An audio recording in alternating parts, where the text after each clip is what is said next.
In our discussions yesterday,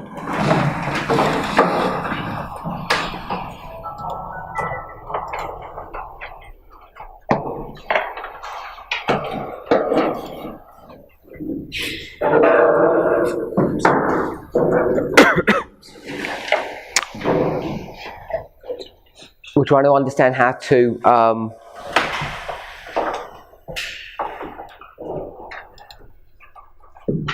work with Luke 21, verses 25 and 26.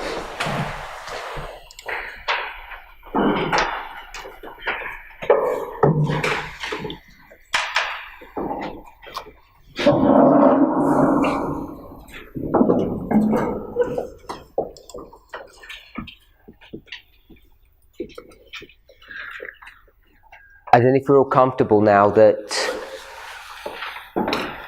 we have evidence to show that verse 25, verse A and B, is a chiasm of verse 26, A and B. And we know that Sun, Moon and Stars is a clustering of events of 1798. And we've now hopefully shown, without even using Josiah Litch or early writings, that the distress of nations, if it's an event that follows the Sun, Moon and Stars, that it has all the characteristics, that it's the history of 1838 to 1840, where it has the nations that are in distress because of radicalized Egypt. Yesterday, my brother in the corner there, you wanted to read us a Spirit Prophecy quote? Yeah. We'll go ahead and read that. Tell us why we're reading it. I think Lloyd was making it clear that most of the teachers who teach about the shaking of the heavens, they say that when the moon, stars, and the stars, volume of stars, and the darkening of the moon was the shaking of the powers of heaven. She says that it was the shaking of the powers of the earth, as people teach that it was the heavens that were being shaken. And so the heavens will be shaken by the voice of God at the end. What document is this? Let me look at it. Did you say it was Experience and Views?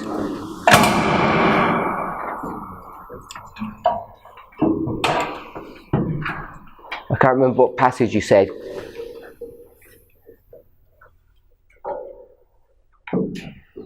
Christ's Experience and Teachings, CET 111, paragraph 1 and 2. Okay, I've got a feeling that's going to be just early writings, but we'll check that email. I think it's early. I think it's just early writings because it's just that book is just Christ. Christian Experience and Teachings. Yeah, I think it's just a compilation. So I'm just looking for Brother William. Disappeared. Did anybody find Josiah Litch's document? I saw him this morning. He's hiding somewhere. Has anybody's got Josiah Litch's document? We'll just read that. No? Do you have it?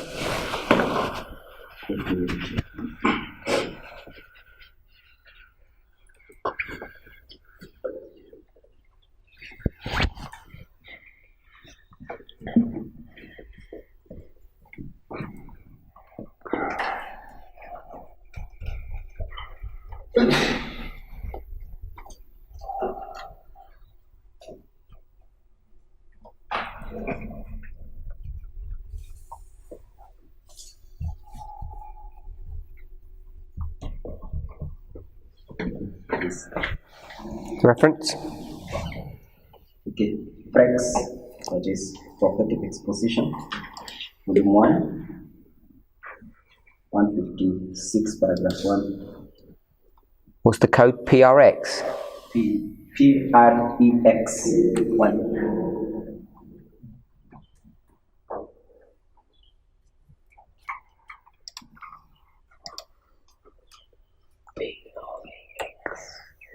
PREX Volume 1, page 156, paragraph 1.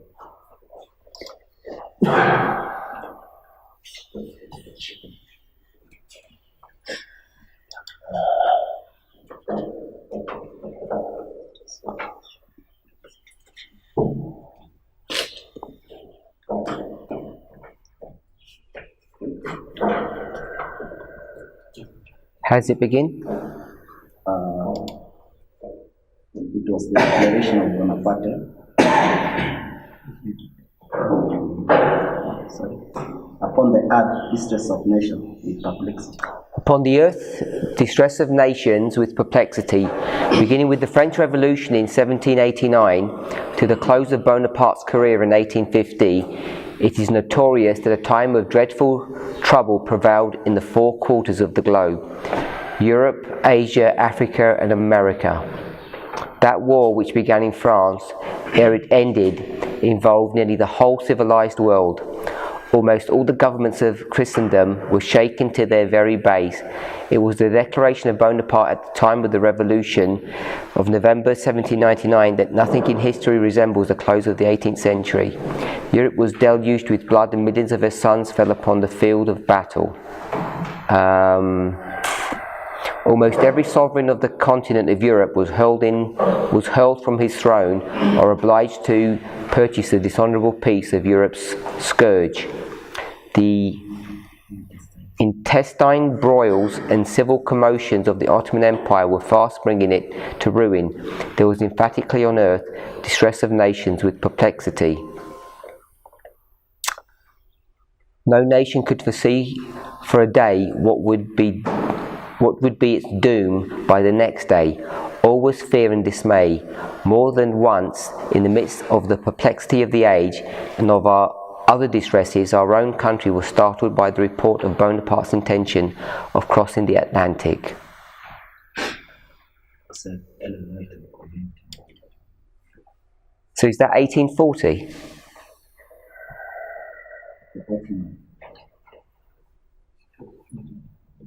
Isn't it talking about Napoleon Bonaparte? Which is the Ottoman. Yeah, I'm not arguing that, but it says it ends in 1815. I don't think that's the passage.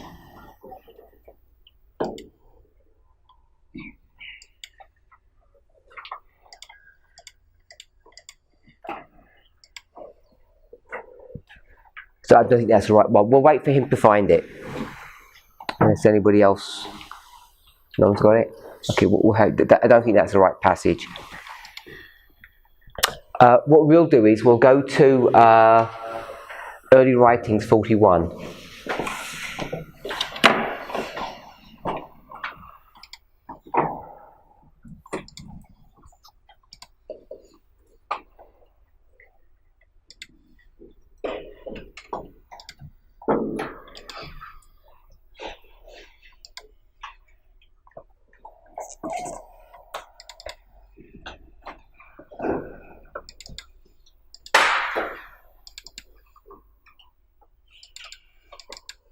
So it's only two short paragraphs, Early Writings 41 and 42.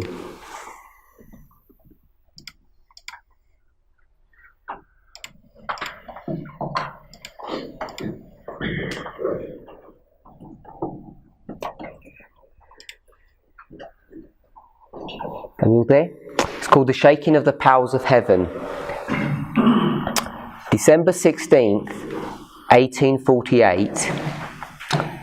The Lord gave me a view of the shaking of the powers of the heavens. I saw that when the Lord said heaven, in giving the signs recorded by Matthew, Mark and Luke, he meant heaven. And when he said earth, he meant earth. The powers of heaven are the sun, moon and stars. They rule in the heavens. The powers of the earth are those that rule on the earth. The powers of heaven will be shaken at the voice of God. Then the sun, moon and stars will be moved out of their places. They will not pass away but be shaken by the voice of God. Dark heavy clouds came up and clashed against each other. The atmosphere parted and rolled back. Then we could look upon the open space in Orion, whence came the voice of God. The holy city will come down through that open space. I saw that the powers of earth are now being shaken, and that events come in order. Wars and rumours of wars, sword, famine and pestilence are first to shake the powers of the earth. Then the voice of God will shake the sun, moon and stars, and this earth also. I saw that the shaking of the powers of Europe is not, as some teach, the shaking of the powers of heaven, but is the shaking of the angry nations.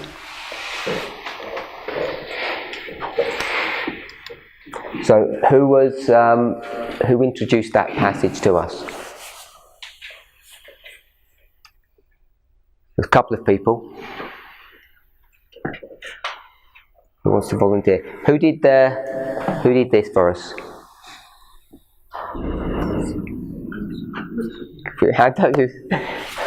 Okay, so you said that Luke 21, Revelation 11:18. Let's read Revelation 11:18. We didn't actually read that, I don't think.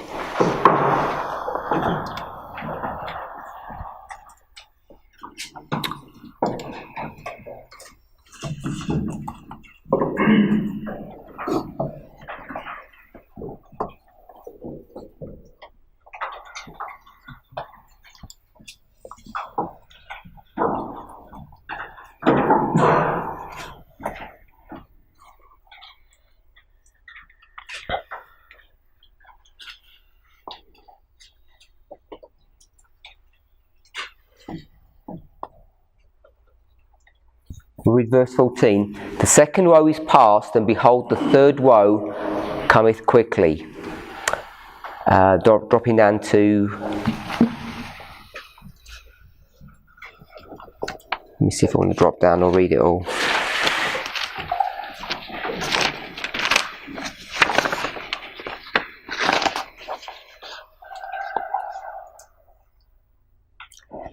So that's 14. The second woe is past, and the third woe come quickly. 15. And the seventh angel sounded, and there were great voices in heaven saying, the kingdoms of this world are become the kingdoms of our Lord and of his Christ, and he shall reign for ever and ever. The 24 elders which sat before God on their seats fell upon their faces and worshipped God, saying, we give thee thanks, O Lord God Almighty, which art and wast and art to come, because thou hast taken to thee great power and hast reigned. And the nations were angry, and thy wrath is come, and the time of the dead, that they should be judged, and that thou shouldest give reward unto thy servants the prophets, and to the saints, and them that fear thy name, small and great, and shouldest destroy them that destroy the earth. And the temple of God was open in heaven, and there was seen in his temple the ark of his testament, and there were lightnings and voices and thunderings and an earthquake and great hail.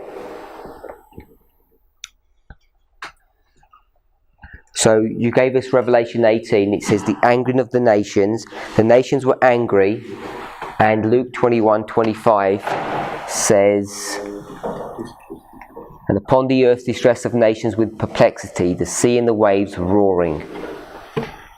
So we just read early writings. So you said that the distress of nations equals the angering of the nations. How do you see that?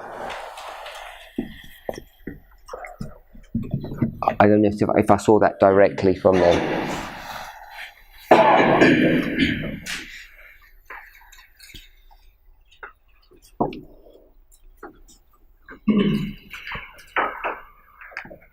When you read the quotation, they're not going to speak about the powers of heaven and the powers of earth.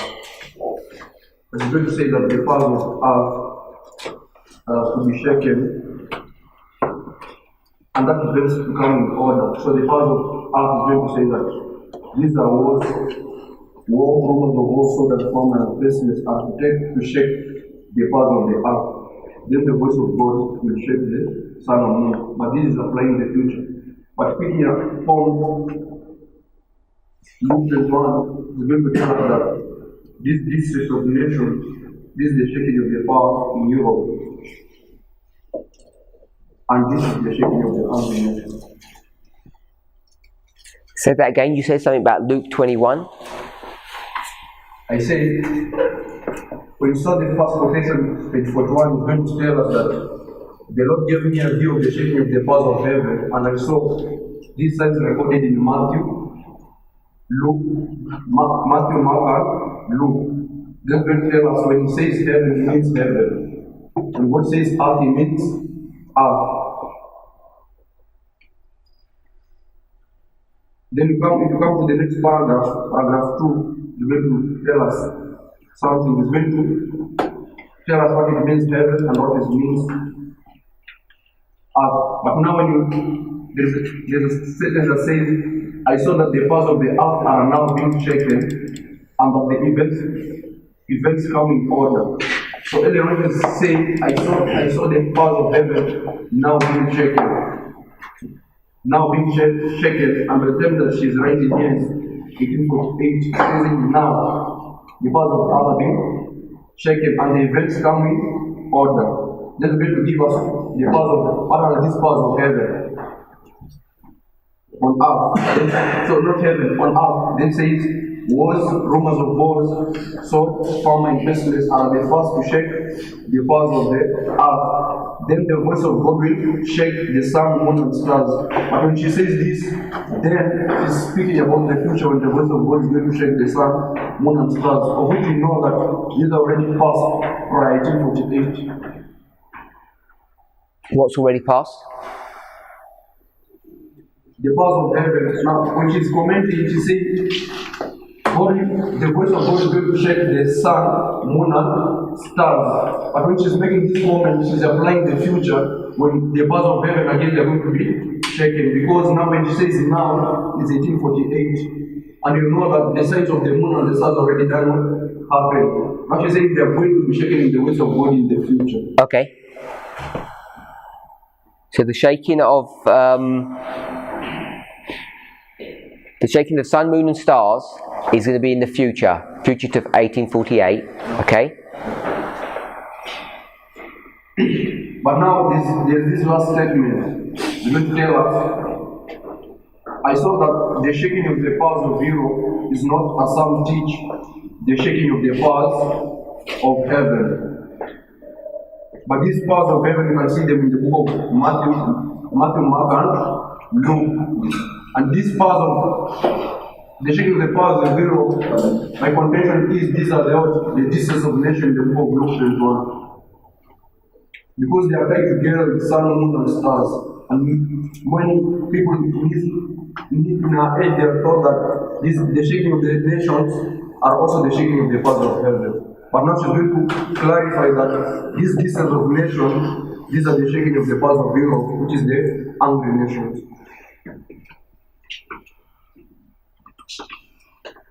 How do you get that's the distress of nations in Luke 21:25? I guess that's what I'm struggling. She doesn't say it explicitly.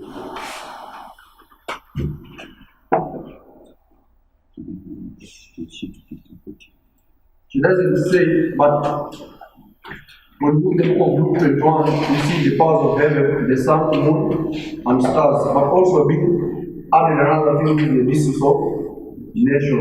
So this distance of nation, these are the powers of earth that Eleanor is commenting and taking the powers of God. Where do you see that she's quoting the distress of nations in Luke 21? How are you drawing in Luke 21 to that passage? Because when she says Matthew, Mark, and Luke, she's only referring to heaven.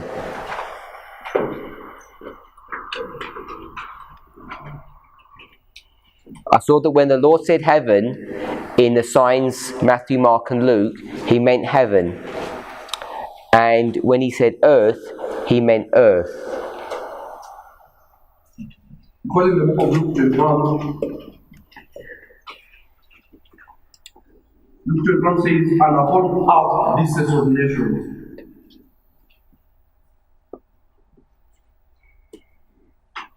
So Luke 21 is saying moon, star, sun, moon, and star, and upon earth distance of nations. So I think Ellen when she's saying this earth, she's meaning this distance of nations. Because he's speaking about earth, when it means God says earth is earth and says heaven is heaven. He's borrowing earth from the book of Luke 21. Okay, so we'll stop there for a second. Who wants to make a comment on that? Okay. They support in selected messages. 4:17 and it ties 21 verse 25 to the nations. Let's just try and understand this passage before we go to another one. Who wants to make a comment on this one?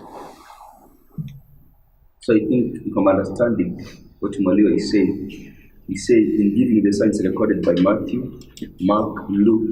So she first says, I saw that when the Lord said heaven, in giving the signs recorded by Matthew, Mark, and Luke. So we have to go back to these books and see what did they say concerning heaven. She clarifies and says they are speaking about the sun, the moon, and the stars. So she says he meant heaven, and we say earth. Now if you go with this phrase back to Matthew, Mark, Matthew, Mark, and Luke. So when you see specifically Luke addressing the earth, you get addressing the distress of nations. So in that passage, when she says, when the Lord said heaven, in quotation, and that's recorded in Matthew, Mark, and Luke, he meant heaven, so that's straightforward. And when he said earth, where does he say earth? In quotation. Because that's not in Matthew or Mark, is it?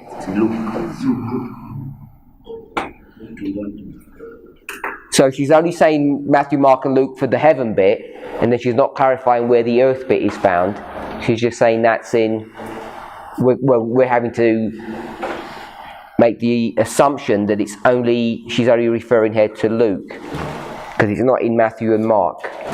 Agree with that?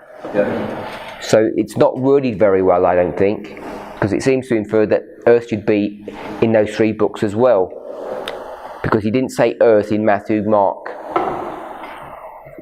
So now then she says, so the earth is in the book of Luke. But I'm saying, even if that was the case, then this will shift the distress of nation to 1848 to 1840.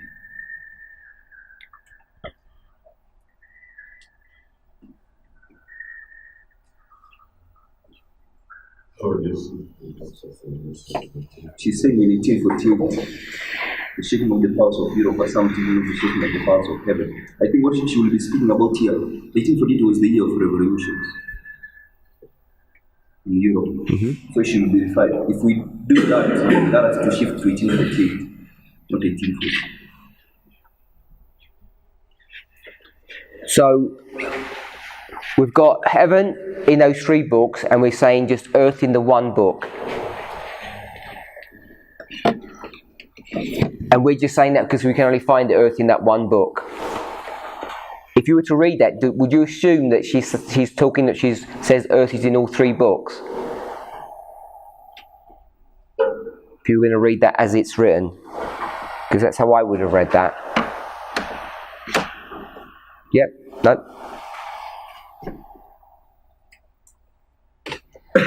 Where's Robert? No what? No comment. Okay. My brother, the back. I agree. It is art referring to Luke. Some Luke who has art. That this art must be worshiping me. Luke is the only one that has earth, isn't he? I'm not missing something. The other ones don't talk about earth, do they? Yeah. The other ones do Matthew or Mark, Luke talk about earth, or have I just missed it somewhere?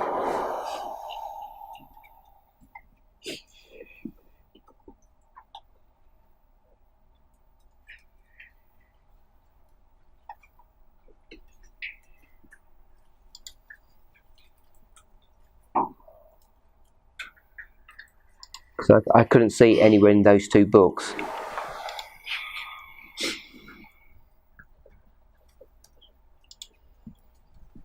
So if we go with that, because no one's speaking, that the earth is only in Luke. The powers of heaven are the sun, moon, and stars. They rule in the heavens. The powers of earth are those that rule on the earth. The powers of heaven will be shaken at the voice of God. Then the sun, moon, and stars will be moved out of their places. They will not pass away but be shaken by the voice of God. So all she's clarifying in the next part of that paragraph is what the powers of heaven are. So she's telling us that the sun, moon and stars, and she says what the powers of earth are. Powers of earth are those that rule on the earth. The powers of heaven shall be shaken. So what's she saying in that first paragraph?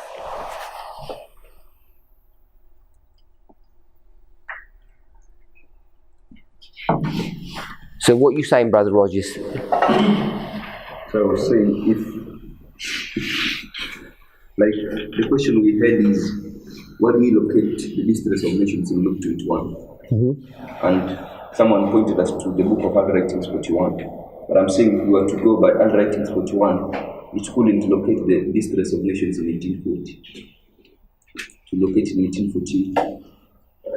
So tell me the logic that you're locating it in 1848 from that paragraph. Okay, so if you come here, she says,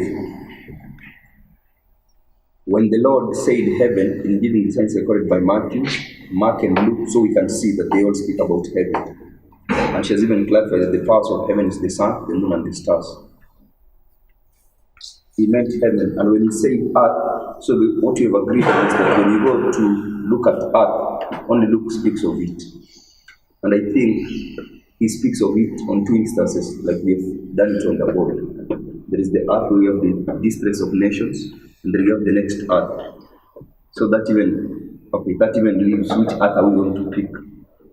Is it the first one or the second one? Located in 1848. So if you pick the earth and assume that it is the first earth, which is the distress of nations, if you continue, she will go down there and say that the shaking of the powers of Europe. Down. It says, I saw that the shaking of the powers of Europe is not as some take the shaking of the powers of heaven, but it's the shaking of the angry nations. We know the powers of Europe are the powers that are ruling on earth. So then if you want to take that first earth, it would shift to 1848, where she's repeating the shaking of the powers of Europe. And you're saying that's verse 25? If we are picking the first earth, okay. Brother Kefas?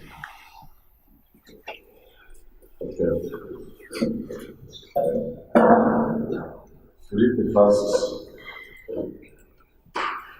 line. She said that when the Lord said in heaven, in giving the signs, in Mark, Matthew, and Luke, he meant heaven, and when he meant earth. So if you read the passage, it kind of appears like the word earth also right in Matthew, Mark, and Luke. But The word what? Earth. But in the actual sense, when you go into those classes, the word earth is very different. So it's kind of a bit difficult, but you apply the earth, the angry of the nations, that's for the shaking of the power of the earth, to be part of the distress, unless we get another explanation, another influence that can connect, give us that connection. So what I find funny is we're going to use early writings to try and explain these verses, and we don't even know what early writing says.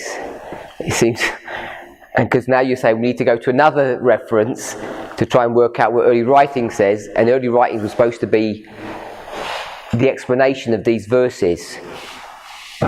So to me, this is another example of the difficulty of using spirit of prophecy to explain the Bible, because often her own words and don't seem that clear to me.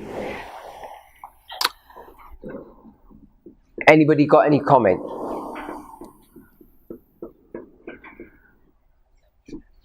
I'm sure when we first did this, 4 or 5 people took us to Early Writings 41, and all those people are silent now. And I want to know why.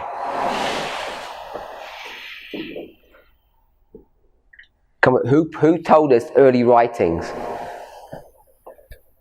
And why are you so silent now?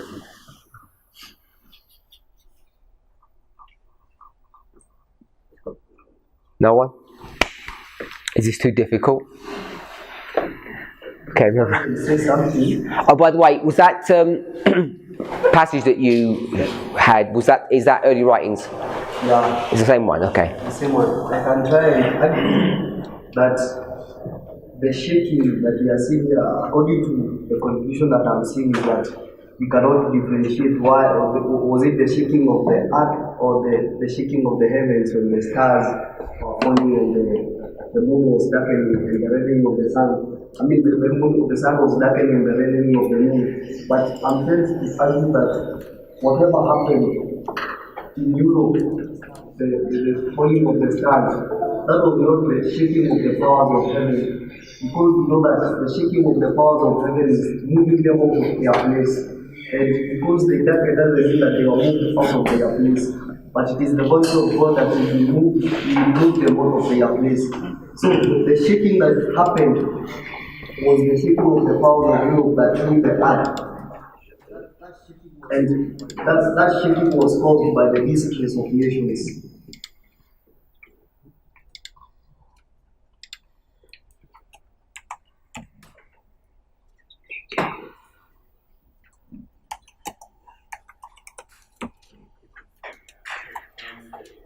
Okay. Give me a second.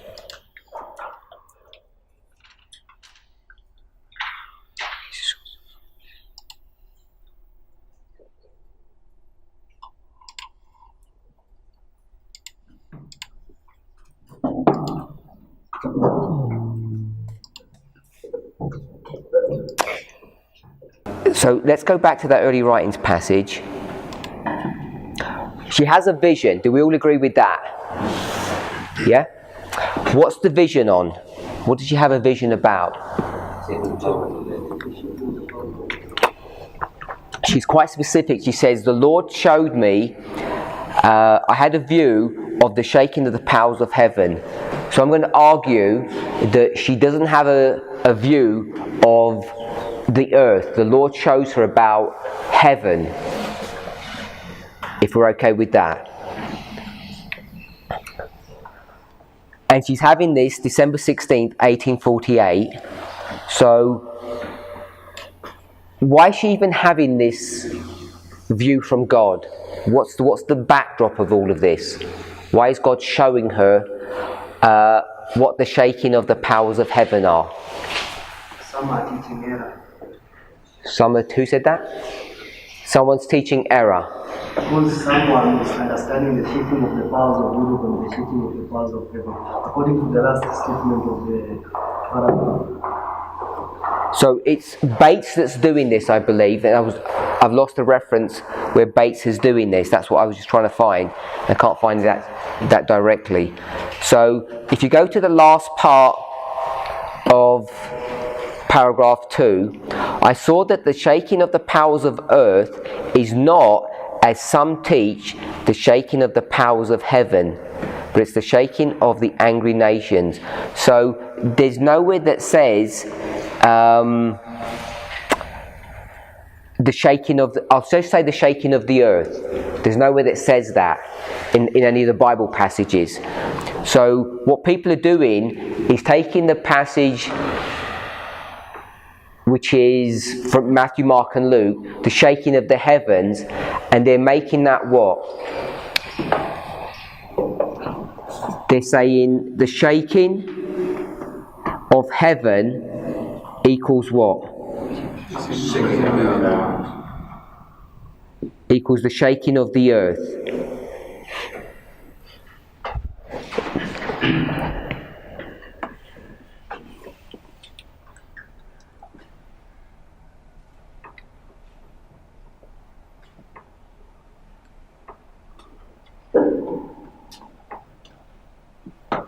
And then she says, it's not, did she say the shaking of the earth? I don't think she says that, does she? She said she did. She says that? Did she say the shaking of the earth? Shaking of the earth, yeah, powers. Oh, yes. She said war, and rumors of war, sword, famine, pestilence, and first to shake the powers of the earth. I saw that the powers of earth are now being shaken, and that the events come in their order. Okay, so yeah, she does say that. So someone says the shaking of heaven is the shaking of earth, and it's specifically Europe. And she says, God showed me. What did God show her? That's what teaching that. Sorry? How the powers of heaven will be shaken. She's shown a view of the shaking of the powers of heaven, which is different from what people have been teaching. So all she's shown is this. She's shown the shaking of the heaven. And the shaking of the heaven is what? It's the sun, moon and stars. So he showed her that.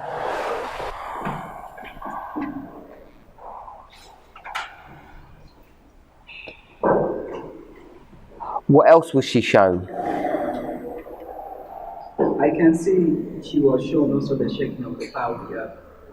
Where do you see that? Who said that? In the middle of the paragraph. Paragraph 1 or 2? Paragraph 2, she says, I saw that the powers of the earth are now being shaken, and that event come in order. And then she says now the things that shake it, which is war, rumors of war, sword, famine, pestilence, and then she says are fast to shake the power of the earth.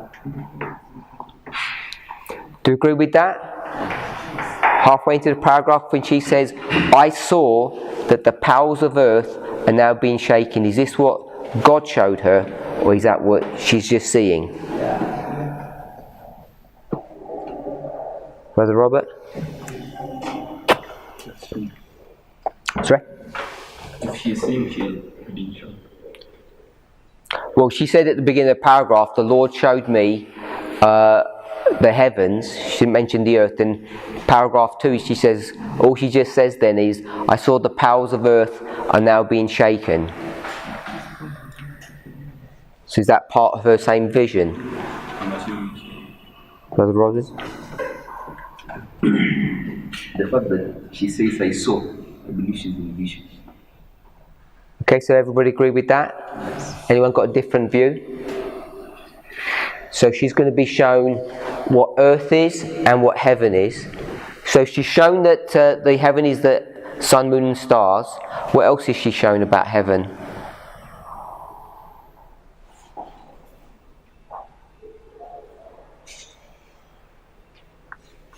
The voice of God.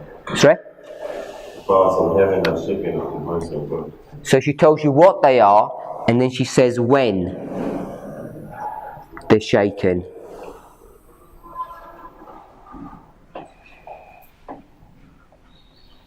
She says what they are and when they're shaken. And they're shaken at the voice of God.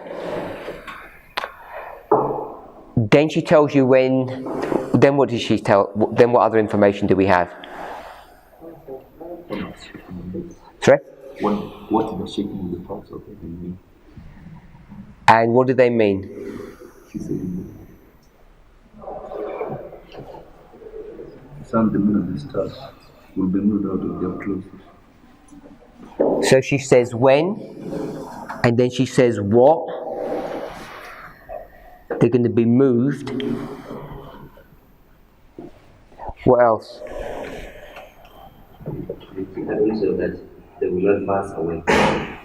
They're not going to be passed, they're not going to be destroyed, they're just moved.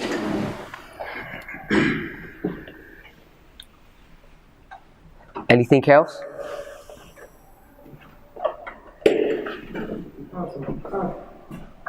Sorry? I just do with the heavens first. Just want to do the heavens first. What about the beginning of the second paragraph?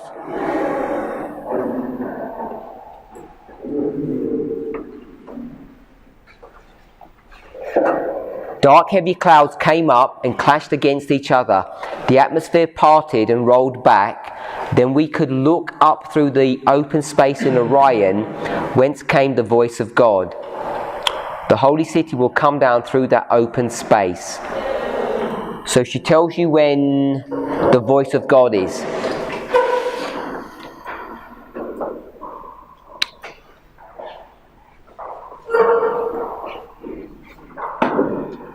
So she says, when it's shaken, is it the voice of God?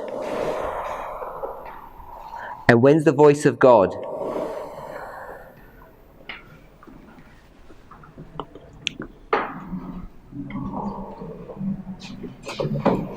When the atmosphere is, you say, rolled back.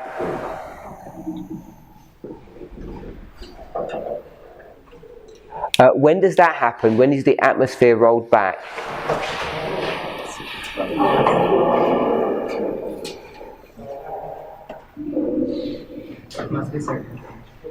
It must be the second coming. Can we show that from the Bible? Version 6. Sorry? Version 6.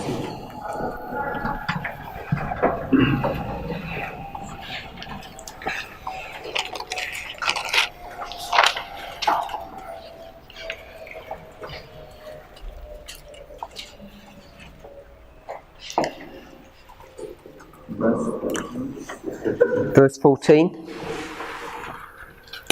And the heaven departed as a scroll when it is rolled together, and every mountain and island were moved out of their places. The kings of the earth, and the great men, and the rich men, and the chief captains of the mighty men, and every bondman and every freeman hid themselves in the dens and in the rocks and the mountains, and said to the mountains and rocks, fall on us, hide us.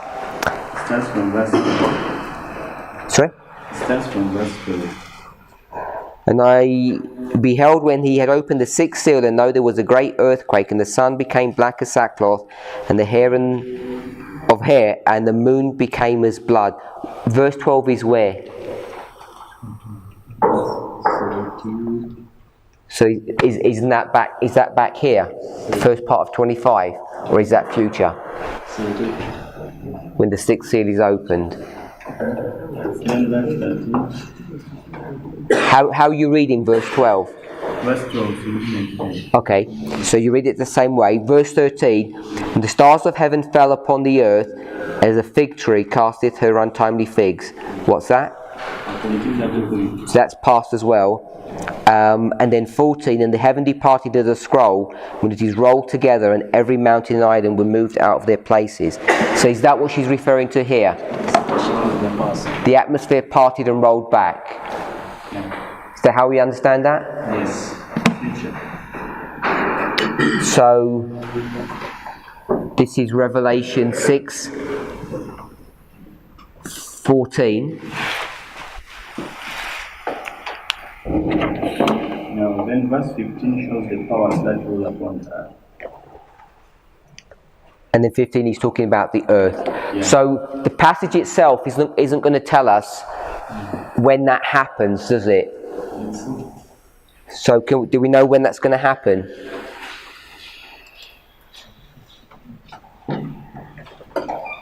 At the voice of God. So we know it's at the voice of God, but when does all of that happen?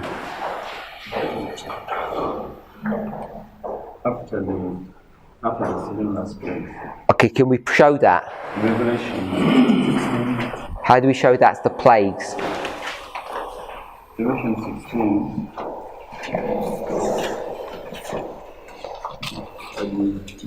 Which verse? How do you treat Isaiah 34 verse 4? Right here? How do you treat Isaiah 34 verse 4? Isaiah 34 verse 4. Oh, sorry, Isaiah 34 verse 4.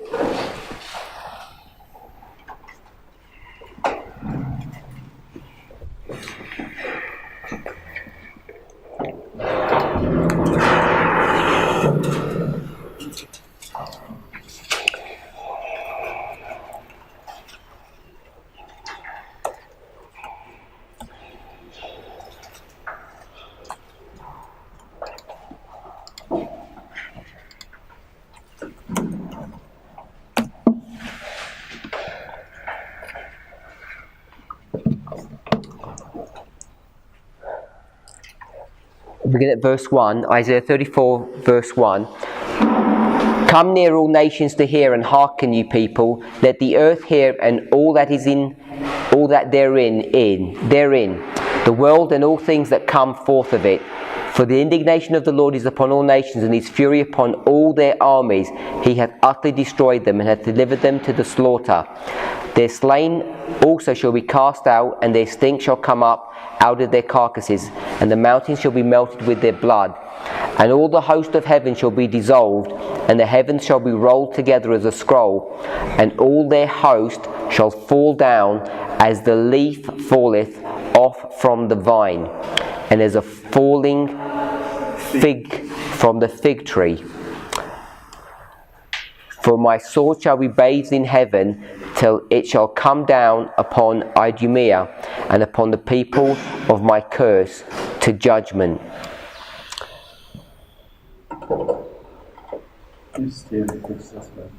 So you brought us to Isaiah 34 verse 4,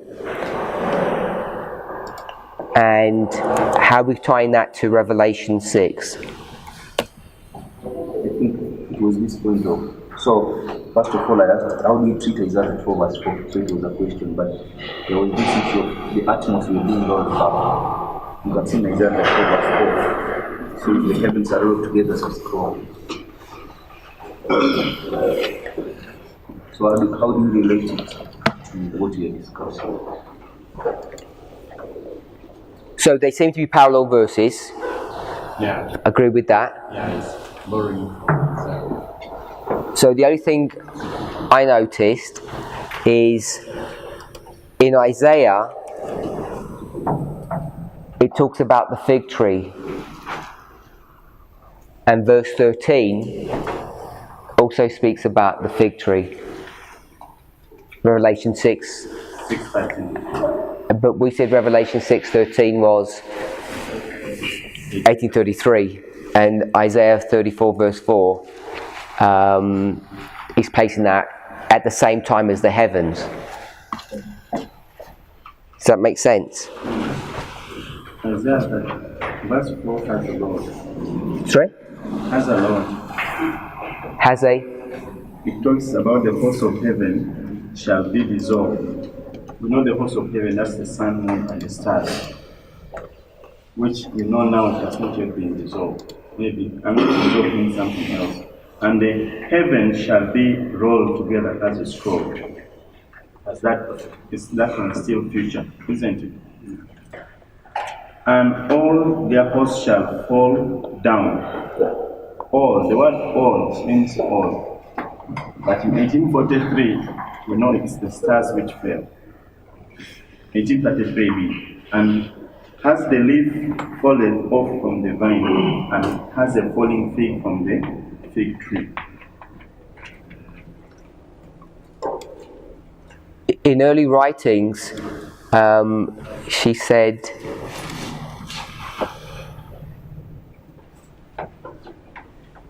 they will not pass away but be shaken. And in Isaiah it says they're going to be dissolved. You connect. Isaiah says, and all the host of heaven shall be dissolved. 2 Peter 3:12 says, the heavens being on fire shall be dissolved, and the elements shall melt with fervent heat. Sorry? 2 Peter 3:12.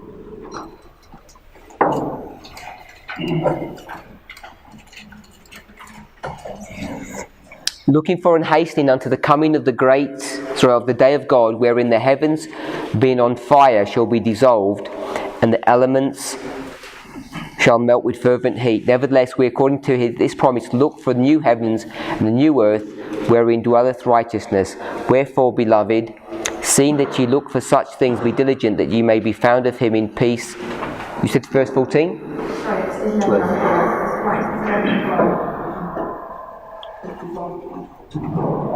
Isaiah 34 says, all the host of heaven shall be dissolved. So it's 11 and 12. Seeing then that all these things shall be dissolved, what manner of persons ought ye to be in all holy conversation?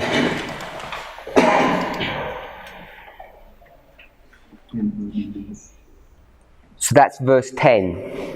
You have to go from. But the day of the Lord will come as a thief in the night, in the which the heavens shall pass away with a great noise, and the elements shall melt with fervent heat. The earth also and the works that are therein shall be burned up. Seeing then that all these things shall be dissolved, what manner of persons ought ye to be in all holy conversation, looking for and hastening unto the coming of the great day of the day of God, wherein the heavens being on fire shall be dissolved, and the elements shall melt with fervent heat. So you're saying Isaiah 34 what? Verse 4. And so verse 8. And Sorry? Verse 4. All the host of heaven shall be dissolved. So you will How do we connect that with Peter? I don't know.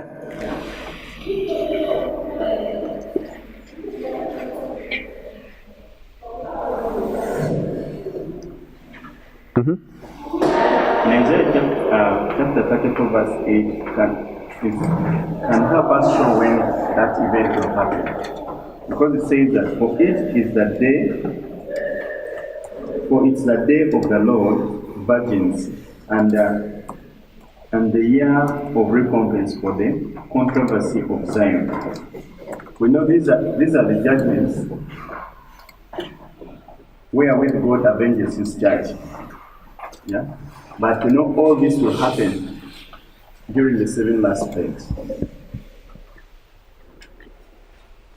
Can we show that? It's in the 7 last plagues. Can you see that in Revelation 16? Because we can logically ask if God is to dissolve the heavens and the earth at this time, then other events will not be fulfilled, which are already prophesied that they will. I agree. Logically, we can show that. Ellen White will show that as well. But I'm just asking if if the verses would show that. In Revelation 16.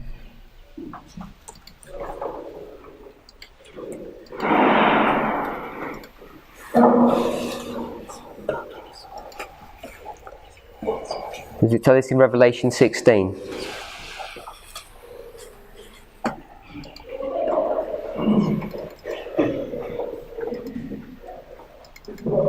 I don't know if it gives us all that information in 16, does it?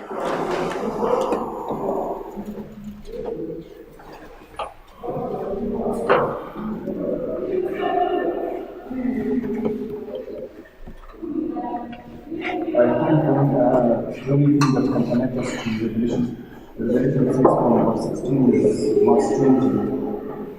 And every island fled away, and the mountains are not found. And in Revelation chapter 6, verse 14, it says, and every mountain and island were moved out of their places. Revelation 6 verse 14.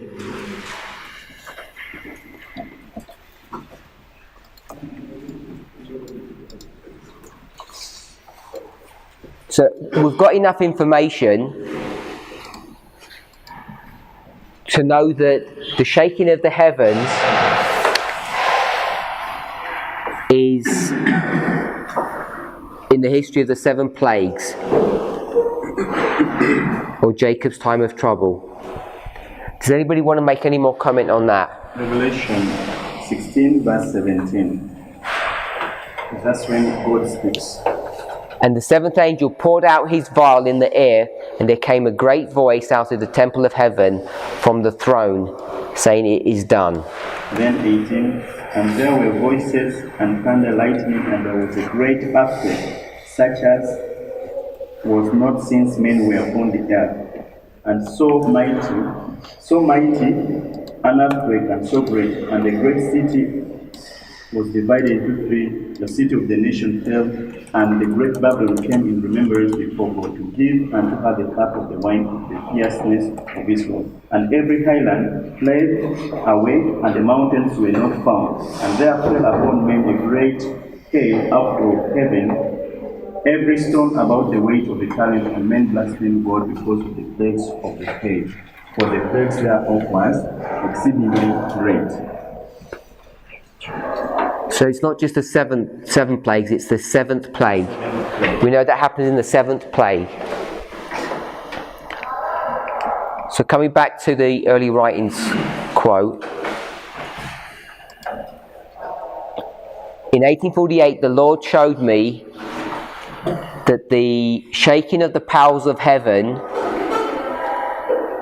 was going to happen during the 7th plague. Are we okay with that?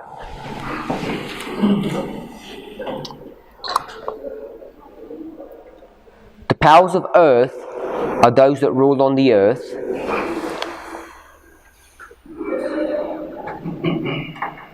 Second paragraph.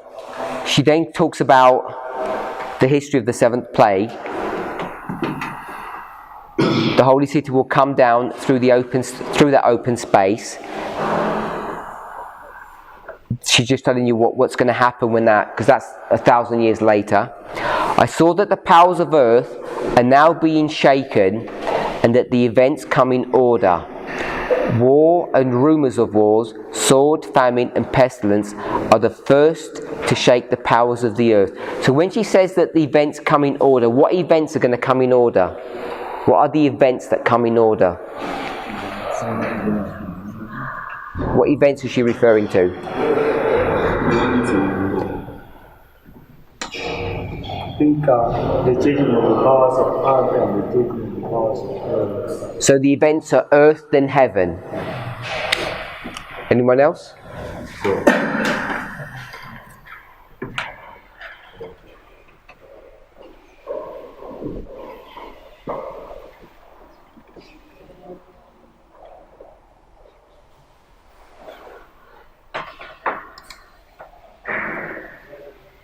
the event that can order the event that shaking the earth.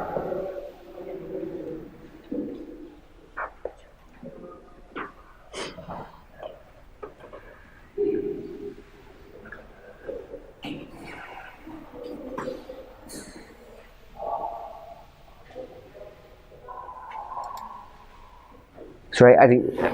I'm saying the event that can order the event that shaking the earth. And what are those events then? Okay. A war was a war, sword, famine, and pestilence. Okay, so you're saying they're the ones that are coming in order. So you're reading it differently to my brother here. Yeah, you're reading it differently. So you're saying first comes war, then rumours of wars, then sword, then famine, and then pestilence.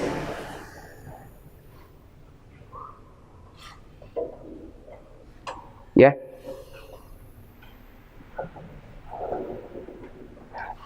When you follow through that sentence, it says, wars, rumours, wars, sword, famine, pestilence are the first to shake the powers of the earth. So isn't it saying that all of those things are the first thing without giving an order of them? Yeah. Sorry? I didn't hear you? First to shake the powers of earth. Sword, famine are the first to shake the powers of earth. Okay. And then it says, then the voice will shake the sun, moon, and stars. So, and what else will it shake? heaven. So I agree with that. And what else will it shake? And this earth. So the sequence of events are what? What's the first thing? The rumors of war. So it's those things that are happening on the earth first, then the shaking of the heaven, and then the shaking of the earth, and this earth also. So what are the events then that are going to come in order? Okay, the event that will come in order. Okay, and the event that we have seen, the first to shake the earth, and then the voice that will shake the earth. Okay, so what's the first event then? Do we agree that the first event is wars, rumours of wars, sword, famine, and pestilence? Do we agree that that's the first event? Yeah? What produces that first event, my sister? What's producing that first event?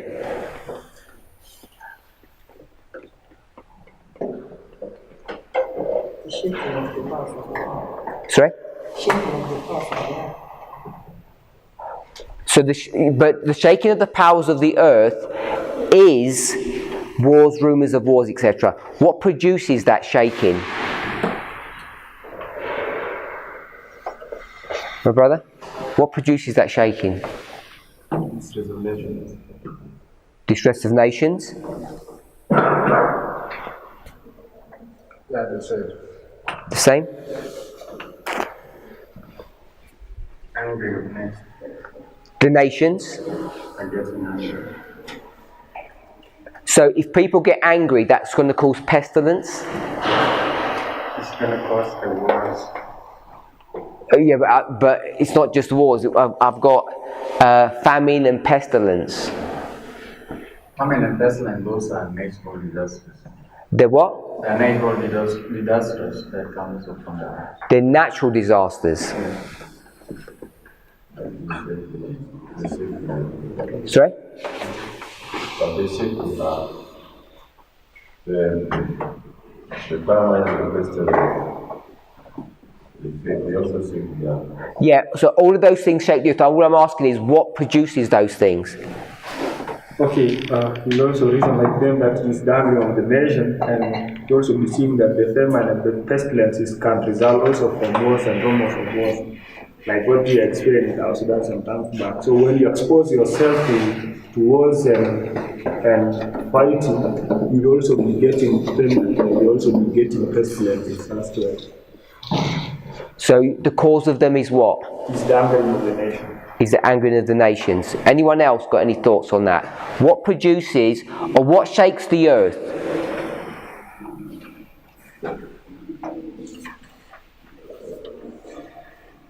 It's not the person rather than the suggestion. Sorry, it's not, what I want to say is not the person rather than the suggestion. It's the withdrawal of the Holy Spirit. It's the what? Withdrawal of the Holy Spirit. There is treasure.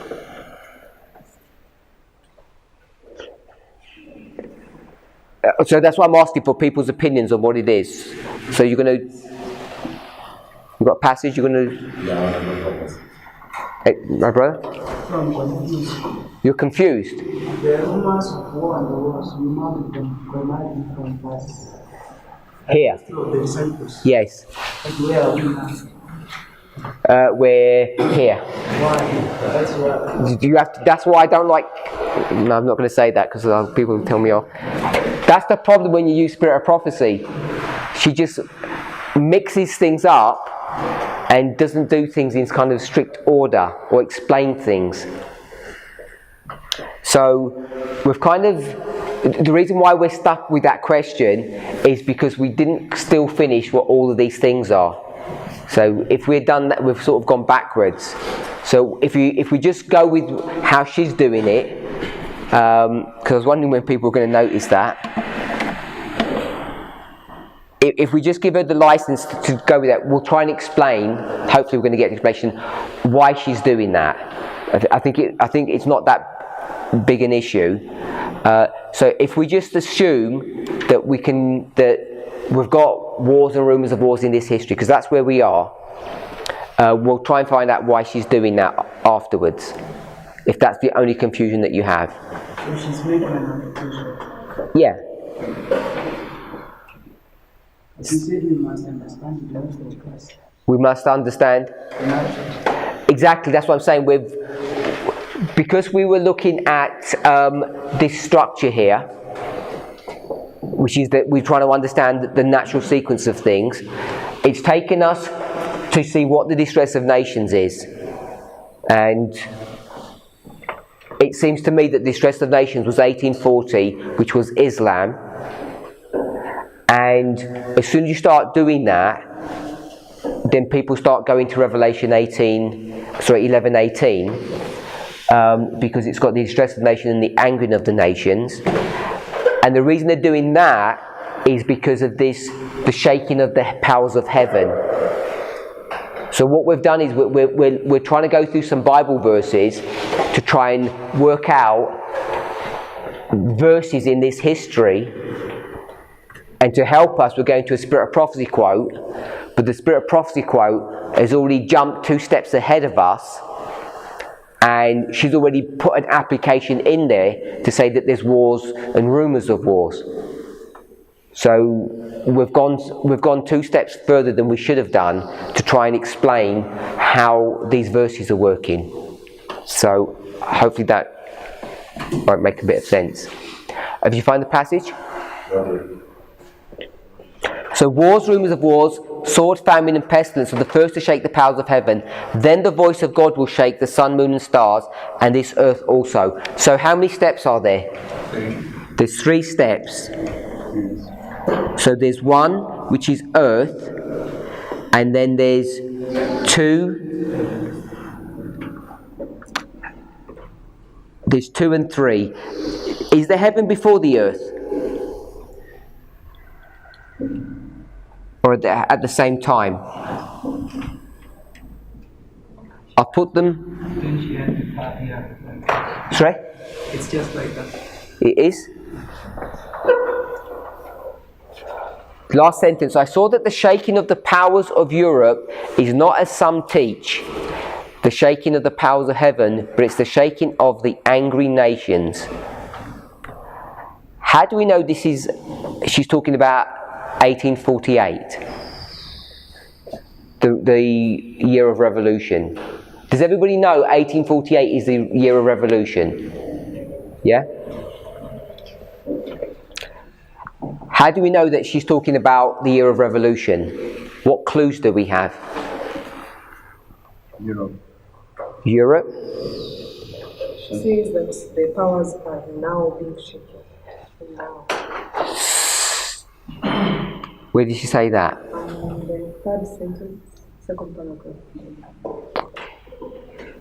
I saw that the powers of earth are now being shaken.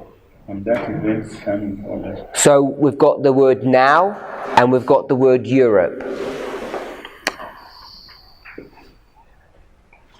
Everybody, is that enough evidence that she's talking about the year of European revolutions?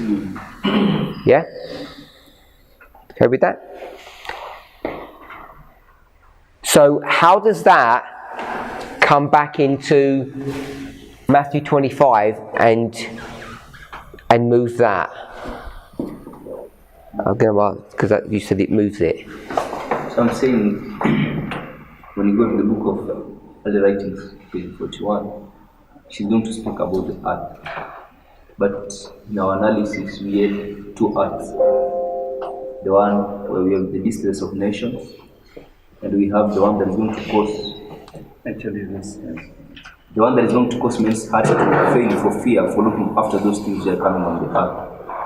So I don't know if we have enough information from that quotation to decide which earth is she referring to when she starts seeing that vision. Is it the first one or the second? Okay, so what did we learn about the second one? The men's hearts failing them for looking after those things which are coming on the earth. What do we say about that? We have 2 ideas of it. So we saw a cause and effect. Men's hearts are failing them for fear, for looking after those things. Because they are looking after those things which are coming on the earth. Also because they are looking after those things which are going to happen to the powers of heaven. Or we showed that there is a cause and effect between earth and heaven, where something is going to happen on the earth as a result of the shaking of the powers of heaven. So what we did was, we tied the shaking of the powers of heaven with the men's hearts failing them on earth through the wording. It says, and looking after those things which are coming on the earth, so they can see things that are coming on the earth, because the powers of heaven shall be shaken. So the word for is because. So Brother Robert wanted to make it are coming on the earth. You wanted to make it what? Present continuous. I was just saying that it can be. Okay, if it's present continuous, how does that change what we said? Let me look at it. Okay? All I'm asking is, verse 26, we've connected these two things together. That the shaking of the heavens is connected to men's hearts failing them. They're both future events. And the shaking of the heavens here, we know is in the 7th plague, at the very end of the world. So, therefore, the men's hearts failing them must be in connection with that event. Is that reasonable?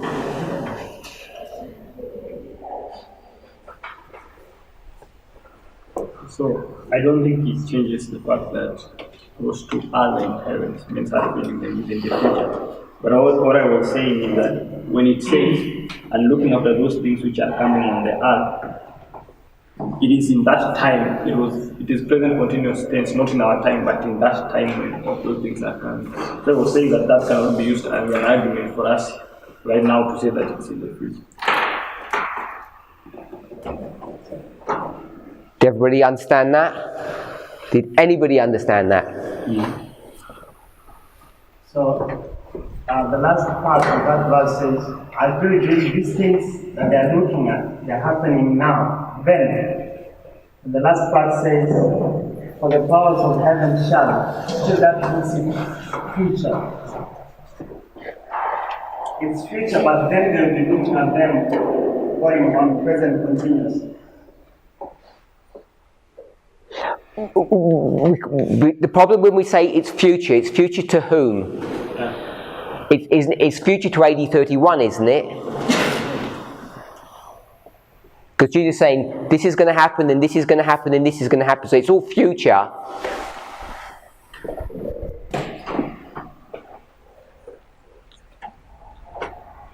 Because we can't suddenly transport ourselves into Millerite history and say, verse 26 is future to Millerite history, because we're not in Millerite history, we're in the history of Christ here. Does that make sense? Yeah? I don't think these words coming and shall are safe ones to use to say in the future, because this is Christ speaking, and when he's speaking, everything is in the future. Yes. So are you agreeing with what I just said? We're here in 31 and everything's in the future. Okay. Yeah? Then what is the purpose of understanding all these things? Because all these things brings us to verses 25. We did all these things from a Spirit of Prophecy quote. All these things, if you checked what the scripture said, I don't know if it's as easy to work that out. It's that Spirit of Prophecy quote, Desire of Ages. That was tying that all together, which is why I don't like using the Spirit of Prophecy so early into a study, because you end up not thinking. So we are not in AD 31. All these things, you're saying that from verse 29. Yeah, but we're not in verse 34. We're still back in verse 29. So we're putting all these things to one side for the moment. We're not looking at what all the things are. If it's this one or this one or this one, 1, 2 or 3. All we're just looking at is this passage here. What we have established is that the shakings of the heaven is here at the end of the world. It's future to verse 25. We know that. And then we know that in verse 26, the first part, it says, and looking after those things which are coming on the earth, for the powers of heaven shall be shaken. So, what is present continuous? I have no idea what present continuous means. Tell us what that means. What the word present continuous means? It's not the word, it's the grammatical language or whatever. It's not a particular word. Grammar. Am I saying it right? Present continuous? Is that? What does that mean? That something is happening at the moment, and it's something that is in continuity. For example, I'm currently studying, and my studies are on course, then I've not finished my studies, so it's present and it still continues. So, yeah, that's how I understand it. So it's something that is in the present, but it's still continuing, and the word coming can be used for that. So, if we're going to use that here, those things which are coming on the earth, what's coming on the earth?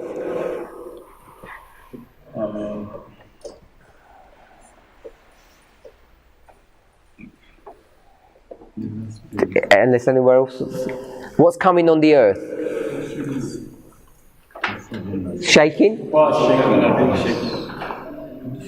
But that's heaven. So what's coming on earth? Something is happening on earth as a result of the shaking of the parts of heaven. So it doesn't give us the details, but something's happening on earth in connection with something that's happening in heaven. We can prove that. Because it says the word for, because, so it's connecting something that's going to happen on earth. We know it's going to happen because something's happening in heaven. But it doesn't tell us what's happening on earth in that passage. We okay with that? What is happening on earth? Not from that passage, because we've already studied it here. I think what is happening on earth, if I will connect Luke 21 to Revelation 6, in verse 26 of Luke 21, men's hearts are filling them for fear. In Revelation 6, we see that the kings of the earth, all these men, are hiding themselves in the dens and in the rocks of the mountains, and saying to the mountains and rocks, fall on us and hide us from the face of him that's seated on the throne. So I'm saying that it is because of that they are hiding because they're in fear. And they are hiding because every mountain and island is being moved out of their places. And something that is the shaking of the powers of the earth that is happening at the same time as the powers of the heavens are being shaken. Are we all okay with that? Okay. You showed that 3 steps, that the earth, heaven, and then the earth. For me, I would say that the first earth would mean the stress of nations. And the stress can mean the shaking of hungry nations caused by rumors of wars, which leads to men's hearts to fail because of the fear what is coming. Okay, you said distress. I don't know where you got distress from. Because if you're going to go from the Spirit of Prophecy quote, she just says angry. Oh yeah, it's hungry of nations. Okay.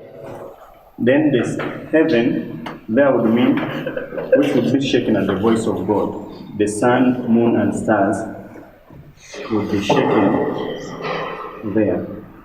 Then as a result, we see because it said also, and this earth also shall be shaken at the voice of God. So the earth has the third step that would mean the earthquake, the highlands being moved away from their places, and the mountains which shall also be moved away. So the voice of God shakes the heaven and it shakes the earth. That's how she's using that passage. And we've got men's hearts failing them. We can tie that in with Revelation 6:14 and all the other pieces of information that we had. We had Isaiah 34, verse 4. We can locate that because it's the day of God's vengeance, verse 8. So we're happy to tie these two together at the very end of the world. We can prove that. Yeah. So coming back to the early writings passage,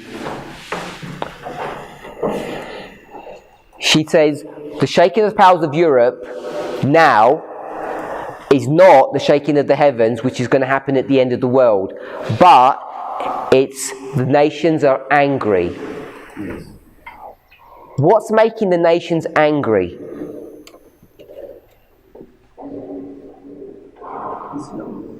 Sorry? I think that yesterday we understood that there is that what angers the nations is Islam. But we just heard someone said now being shaken in 48, and it's Europe, the European nations, and that are the ones that are angry. So is Islam making Europe angry in 1848? I don't think it is. So I got the quote. Okay, good. I think it's quote that we will answer the question. Sorry, the quote can... Yeah, you can answer your question. Okay, so the question I was asking is, wars, rumors of wars, sword, famine, pestilence is the first, and what produces that? What causes that? So in CHS, Christian service. CHS. 52.3.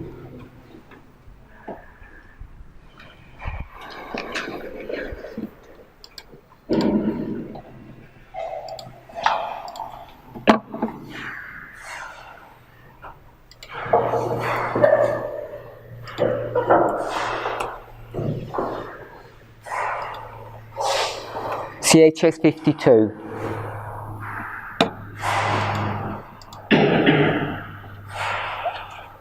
Point 3. The time is at hand when there will be sorrow in the world that no human balm can heal. The Spirit of God is being withdrawn. Disasters by sea and by land follow one another in quick succession. How frequently we hear of earthquakes, tornadoes, destruction by fire and flood, the great loss of life and property. Apparently these calamities are capricious outbreaks of disorganized, unregulated forces of nature, wholly beyond the control of man. But in them all, God's purposes may be read. They're among the agencies by which He seeks to arouse men to a sense of their danger. So, this calamity is according to God. She's saying it's caused by the Holy Spirit, or the Spirit of God is being withdrawn. And then when the Spirit of God is withdrawn, the restraint. And that's not in the So let him finish. Carry on. But the restraint that is placed upon the earth by the Spirit of God is removed, and then disasters by sea and by land follow one another. When the Spirit of God is withdrawn, why does that produce all of these things? The restraint that the Holy Spirit puts. So once the restraint's taken away, why do bad things happen?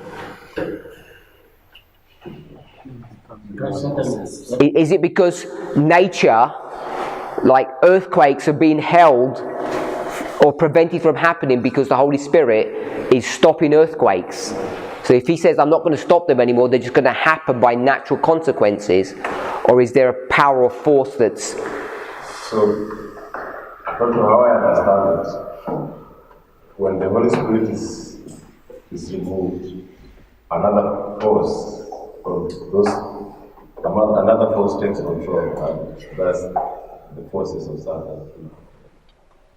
Okay, so you're going to say that Satan's going to be producing all of these things.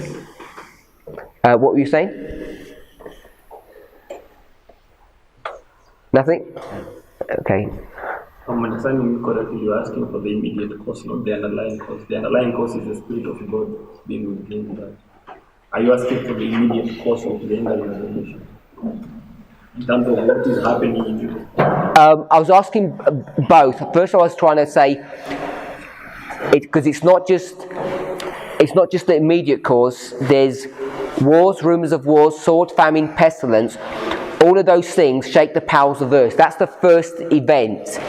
Then the second event is the voice of God and the earth. Because she says, I saw the powers of earth are now being shaken, the events come in order. And I was just asking what the events were that are going to come in order. And it seemed to me, 1, 2, 3, the powers of earth, then the powers of heaven, then the powers of earth. These ones are being produced by the voice of God. What's producing this shaking on earth? That was what my question was. Because it tells you what the shaking is. It's, I don't know if we're going to say sword is war. It's basically war, famine and pestilence. those three things which shake the earth, what produces them? And what are you saying? I was just trying to understand. Okay. So it's not just the immediate context, it's those three things which shake the earth. What produces that?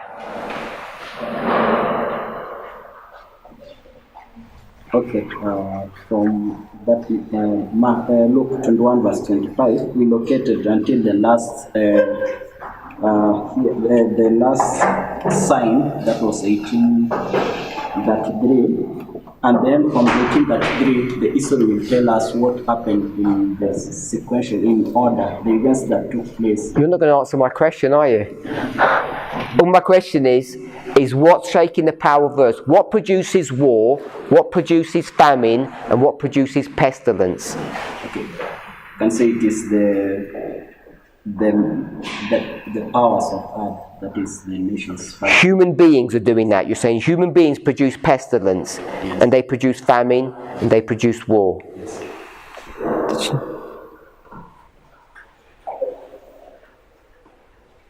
We established the shaking of the powers of heaven. The event is taking place during the period of the last 7 plagues. Yes. So I could say the outpouring of the plagues will cause the shaking. Of?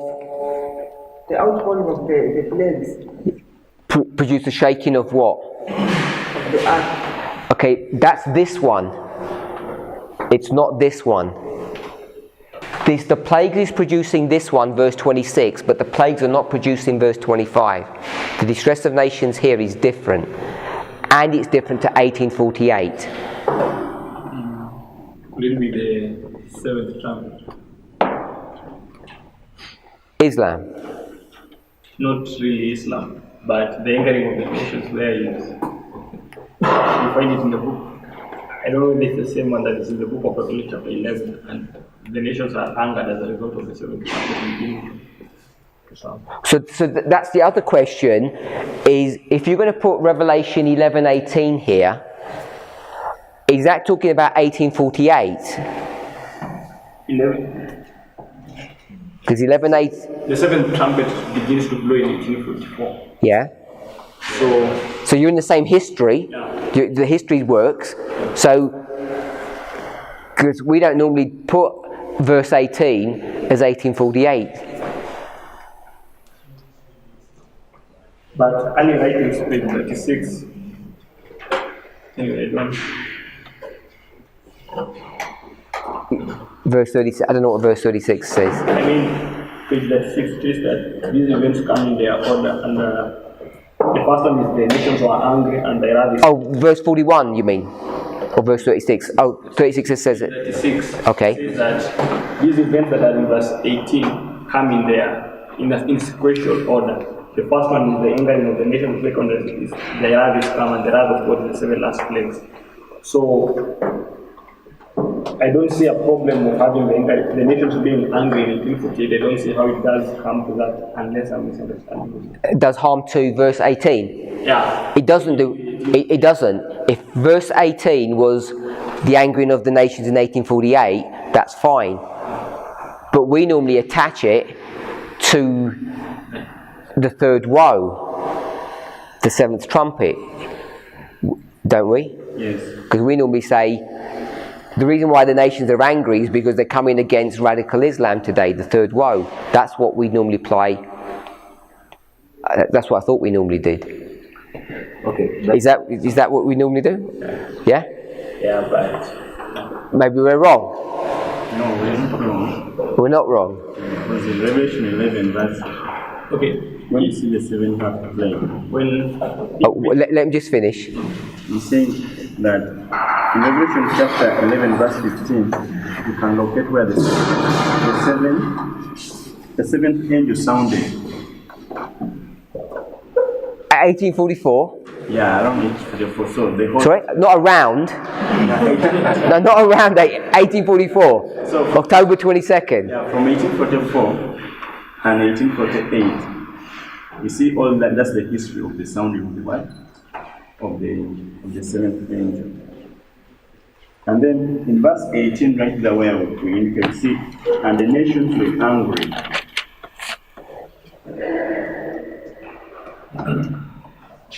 Yep. Down up to verse 18. Yeah. See the nation getting angry, and then you say, and thy wrath is come, and the time of the day that they should be judged, and that they should give their reward. So, the anger of the nations is in the history of the seventh angel. Yeah. It starts from 18 chapter 4, and I see. That's what we said a minute ago. So we're okay with that. But what year is that? What event is the angering of the nations? Is it 1848? Or is it 9/11? Yeah, then you must find out that. Yeah. Okay. I think you can apply Revelation 11:18 to 18:48. Considering the context that we are in at now, we are considering the books of Matthew, Mark, and Luke. And we have not yet agreed on what this generation is, but if we are going to agree, that we assume that this generation is 17 to the second advent, then you have to have that verse fitting in within that history. And we suggested that the second advent, if everything was okay and they would have done their job well, it will happen in 1863. So you have to bring the angering of the nations in 11:18 and put it within that history. That's what we make an application in our history to Islam, but I don't think necessarily it means Islam. It would have meant something else to that history. Maybe to the year of revolutions. So you're choosing 1840. Sorry? What my brother Roger said, initially he said it's 1840. So it's like now it's shifting. It's 1840. No, I don't. No. What he said before, he was attaching the distress of nations, and the reason he was doing that is because verse 25 is the only place you see earth. So he's not resolving that issue, because we're talking about Revelation 11, not Luke 21. In Luke 21 you've still got that problem. He hasn't resolved that. He's just said if you're doing this one, it's 1848. So when you go to early writings page 41, she says that the nations are now being angered. So I wonder where she gets that language of nations getting angry. And if you go to early writings page 36, where she's commenting on verse 18 of 11, again she says that the nations are now getting angry, but when the high priest has finished his work in the sanctuary, he will stand up and then the seven last plagues will come. So again, the angering of the nations in the context of Revelation chapter 18 verses, Revelation 11 verses 18, again she says now, which is in around that year of 1848. So I think it's 1848, and when we do it at 9/11, probably we make an application. Because in my mind, 9/11, the four winds were ready to be let loose. And if the four winds would have been let loose, that would have been the wrath of God coming. And the wrath of God needs to have been preceded by the angering of the nation. So I still think that is 1848. Okay, so I'm understanding it that the powers of heaven are shaken by the voice of God. Whoever rules in heaven is shaking the powers of heaven. And we have seen that the powers of the earth are shaken by the shaking of angry nations. So my argument is, when you read Luke 21:26, we are finding men's heart. I think those who are ruling on earth now are men's heart, and their activities, wicked activities, are the ones that are going to shake the powers of the earth by these natural calamities that are happening. I think when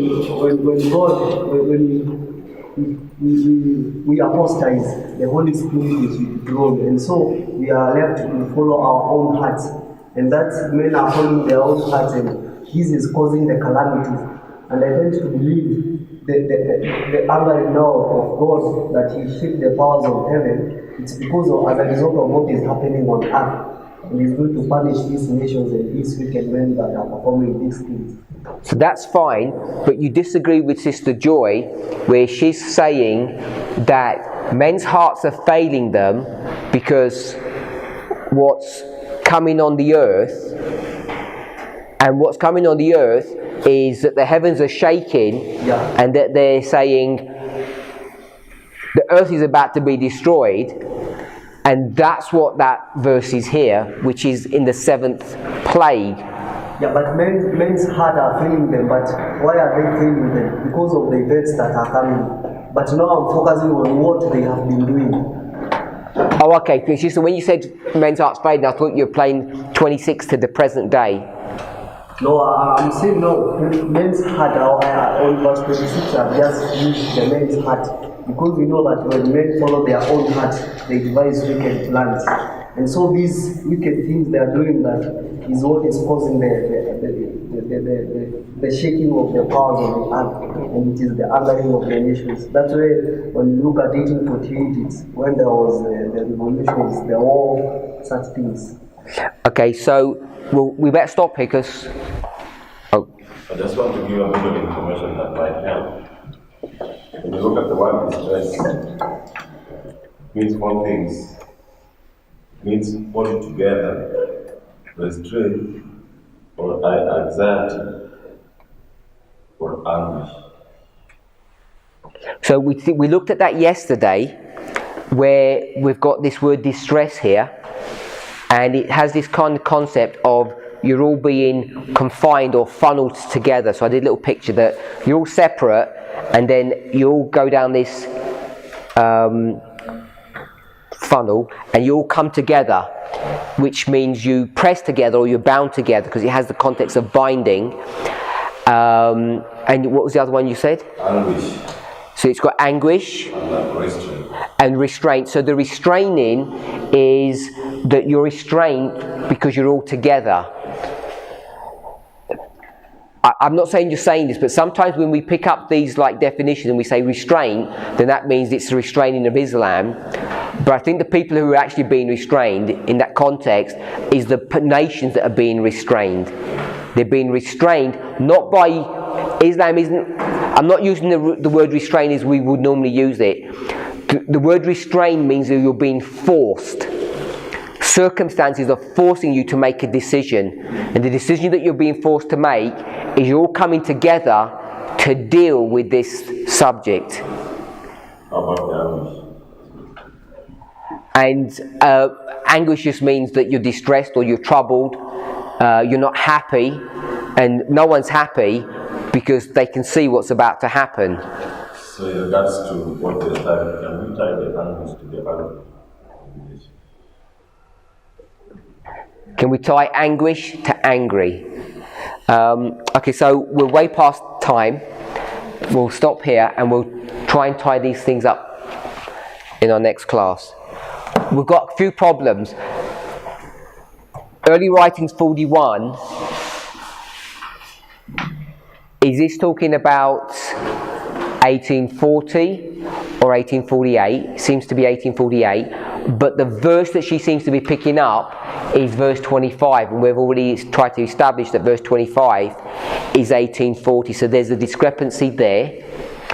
And Revelation 11:18, we normally apply that with radical Islam, and the reason we do that is because of what Brother Wilson was doing. He said the distress and the angering of the nations are the same thing. But in 1848, the angering of the nations was not Islam. It was a totally different issue. But the distress of nations, Luke 21:25, is Islam. And so we often make the distress, the anger, and we say that's 1840 and we say that's 9/11. So it's okay to make an application, but the way we've done that in the past, it's the primary application of the angering of the nations, which may be wrong. Looks like it might be wrong. Let's pray. Heavenly Father, we ask and pray for a blessing upon our day. Help us, Lord, to be able to look at your word and try to come to a clear understanding of what it is that you're trying to teach us. Often when Alan White explains Bible passages, sometimes it doesn't make things as clear as we would like. Help us, Lord, to be able to come to a clear position, not only on what she says about a particular subject, but also what the original intent of those statements were. Be with us and bless us as we partake of our breakfast. We ask these things in Jesus' name. Amen.